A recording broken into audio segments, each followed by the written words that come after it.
Здравейте, в това клипче ще ви вече наредихме първия ред.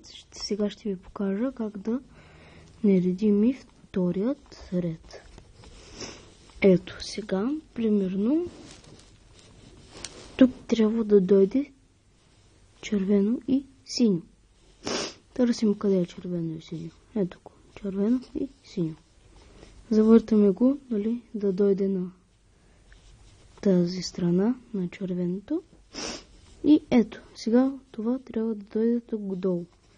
Затова го завъртаме насам, така че, сега е цвета е синьо, трябва да сочи към тази страна, където ще правим формулата.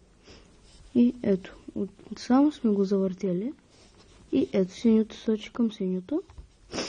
И сега дигаме тази страна, връщаме го, ето дойде тук. И сваляме. Ето, бялото дойде тук. Сега просто трябва да си го върнем на място. Затова завъртаме насам. Завъртаме тази страна.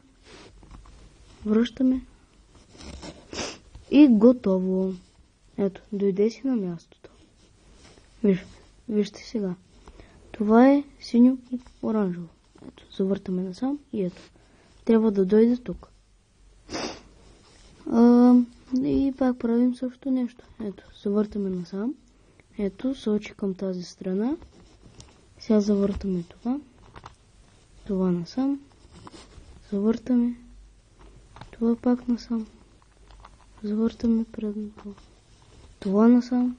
И хоп. Дойде тук.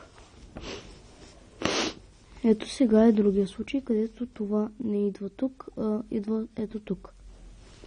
И сега пак правим по същия начин. И ето, оранжевото сочи към оранжевото. И вдигаме тази страна.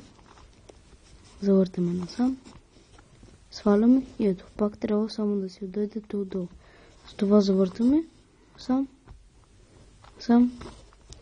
И хоп. Ето сега. Това е другия случай, който може да се получи да е на правилното място, но просто да не е обърнато. Затова правим пак същото. Ето. Завъртаме. Тегаме това. Така. Завъртаме предното. Сега горното. И надолу. И ето. Вече не е тук. Защото го извадихме. Сега е ето тук. Ето, завъртаме. Ето го тук.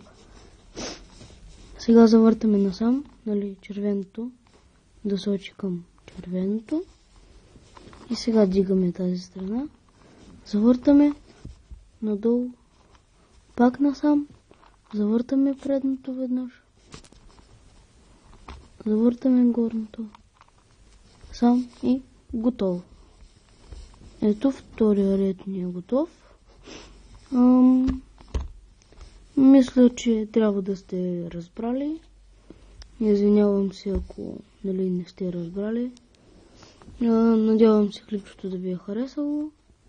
И в следващото клипче ще ви покажа как да наредим вече и цялото купче.